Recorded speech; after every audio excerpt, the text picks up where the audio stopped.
Game 1 of the 2024 NBA Finals has come, and it has gone.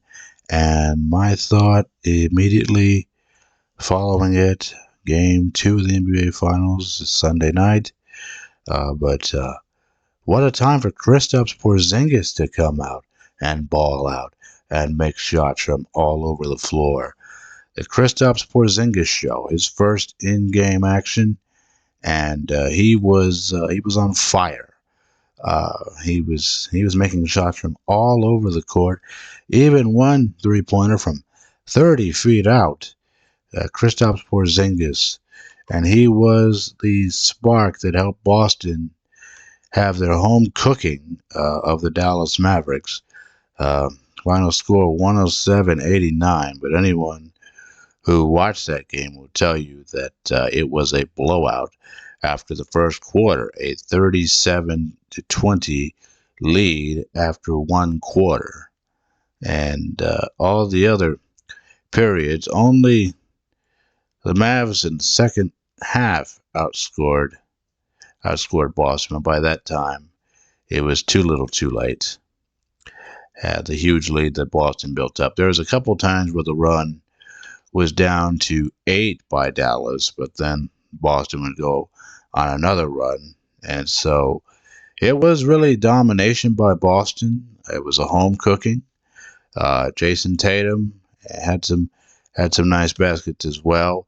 But that being said, game 1 clearly in favor of Boston, and 16 points for Jason Tatum, but Porzingis coming off the bench with 20 points, and made 8 of 13 from the floor, 2 of 4 from long range, and he made both of his free throws. So the Kristaps Porzingis show. He had a game 1 for the ages, and the Mavericks are going to have to figure out if this luck of his will continue, but they got to figure out also Kyrie Irving, his first game back against Boston, and he did not fare well at all. Him and Luka Doncic did not fare well truly at all.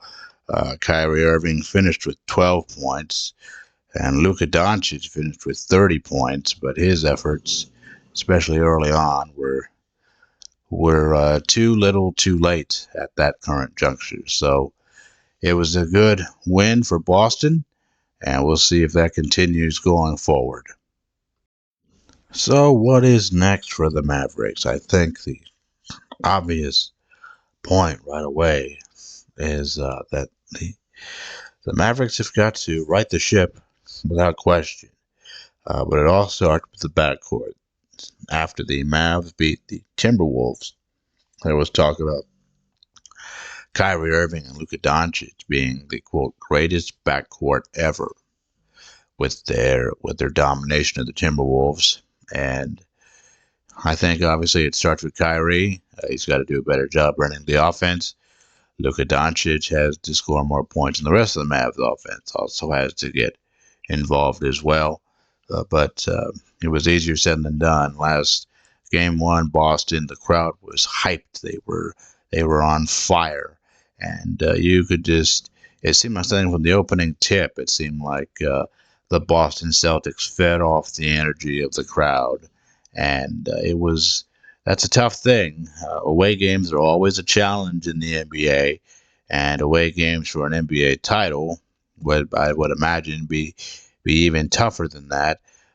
So the Mavs are going to have to do something. They're going to have to come out in game 2, and they're going to have to go on an early run where they score a lot of points, take the crowd out of it early, and you're halfway there. Now, that's obviously easier said than done. I do not envy head coach of the Mavs, Jason Kidd, because that's a tough position. I was listening to some of the speech he gave his team at halftime, and he said, "You guys aren't having fun out there." And I'm like, yeah, when they're getting crushed by as much as they are at halftime, it's hard to have fun. You can't really have fun when you're losing to that degree. So it'll be interesting to see what strategies the Mavs employ for game 2.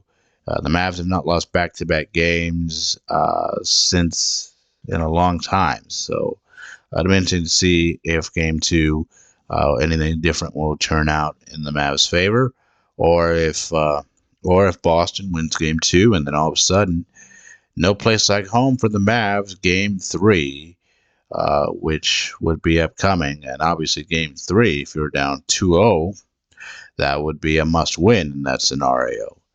So it'll be interesting to see what the Mavs do next.